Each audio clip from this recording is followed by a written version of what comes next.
ఈశ్వరా నాకు అన్నీ కలిసి రావాలని అడగకూడదు. అన్నీ కలిసి రావాలని మీరు అడగడానికి, మీకు అన్నీ మీరు కోరుకున్నట్టు ఉంటే మీరు సంతోషించి సుఖమును పొందాలంటే మీరు చేసినదంతా పుణ్యమే అయి ఉండాలి. అంతా పుణ్యమే అయితే మీరు మనుష్య జన్మలోకి రాదు, మీరు దేవతలు అయి ఉంటారు. అంతా పుణ్యమే అయితే దేవతలు అవుతారు, అంతా పాపమే అయితే తిరియక్కులు అవుతారు.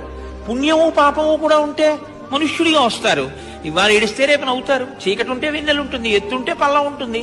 కాబట్టి ఓ కష్టం వచ్చింది, ఓ ఈశ్వర ఉదారుడవు, నా పాపం తీసేస్తున్నావు, కానీ తండ్రి నీ పాదములను పట్టుకోవడంలో వైక్లభ్యం రాకుండా చూడు. ఇది మీరు అడగగలిగారనుకోండి, మనుష్య జన్మ యొక్క సార్థకతని పొందిన